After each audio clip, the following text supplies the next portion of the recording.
সারা বছর থাকে। এটা একটা বিশেষ দিন। এই দিনে আমার ছোটবেলার কথা মনে পড়লে খুব সুন্দর, খুব সুন্দর বললেন মালা রায়। প্রতাপাদিত্য রোড ত্রিকোণ পার্কে দোল উৎসবে সামিল হন দক্ষিণ কলকাতার তৃণমূল কংগ্রেস প্রার্থী মালা রায়। এদিন তিনি আর কি বলেছেন শুনে নেব। আস্তে আস্তে আস্তে দোলের দিনে সবাই রং নিয়ে সবাই উপস্থিত, আবির নিয়ে উপস্থিত, সবাইকে রং মিশিয়ে রং মেশাতে হবে আর সবার রঙে রং মেশাতে হবে। সে নির্বাচনই হোক আর নির্বাচন নাই হোক, প্রত্যেকবারই আমি এই অনুষ্ঠানটা সহ আরও অনেক অনুষ্ঠানে থাকি এবং সেখানে সবার সঙ্গে মজা করি, আনন্দ করি সবাই। এবং এটা একটা জনসংযোগ তো অবশ্যই, সেটা আমার সারা বছরই থাকে। তার সঙ্গে সঙ্গে স্পেশাল এই দিনগুলোতে একটু ভীষণভাবে আরও ছোটোবেলাকার কথা বেশি মনে পড়ে যায়, খুব নস্টালজিক হয়ে পড়ি। আর তখন তো দোলের সঙ্গে শুধু আবির ছিল না, একটু রং টংও খেলা হতো পিচকারি দিয়ে। সেসবগুলো ছোটো ছোটো বাচ্চাদের দেখলে এখনও ভালো লাগে। ছোটোবেলাকার ছোটো ছোটো কথা মনে পড়ে যায়। আর নির্বাচন বলে আলাদা করা জনসংযোগ হচ্ছে না, সারা বছরই মানুষের সঙ্গে জনসংযোগ।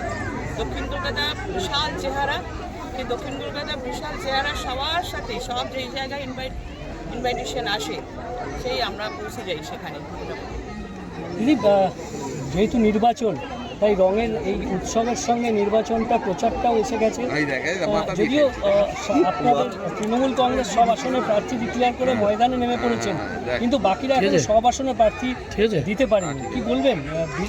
দিয়ে দেবে, চেষ্টা করছি। ভালো প্রার্থী যদি পেয়ে যায়, তাহলে যদি দিতে পারে, তাহলে যদি সিটে হারাতে পারে, সেই জন্য তো সব দলই চেষ্টা করবে না।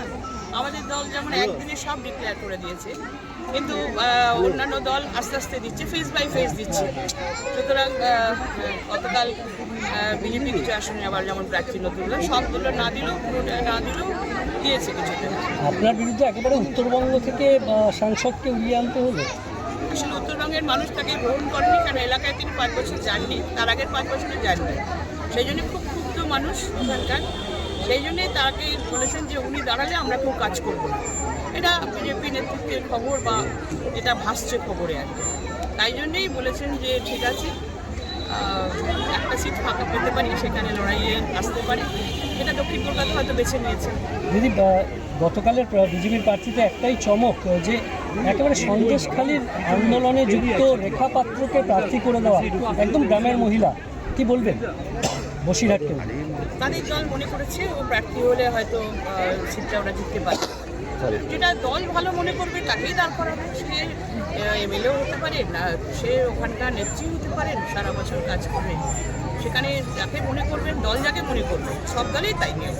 মানে বিজেপিকে এই নির্বাচনে সন্দেশখালীকে গুরুত্ব দিচ্ছে বেশি মনে হচ্ছে।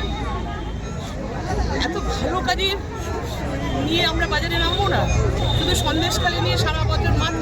সন্দেশখালী তো আমাদের সরকার অ্যারেস্ট করেছে, লোকজনকে অ্যারেস্ট করছে। সন্দেশখালী তো বাইরের বিভিন্ন দেশের রাজ্য সিবিআইডি অ্যারেস্ট করে, তাহলে আমাদের রাজ্যের শাসন ব্যবস্থায় যারা রয়েছে তারাই তো অ্যারেস্ট করছে। এবং সঠিক বিচার হোক, এটাই আমরা চাইছি। একটা ছোট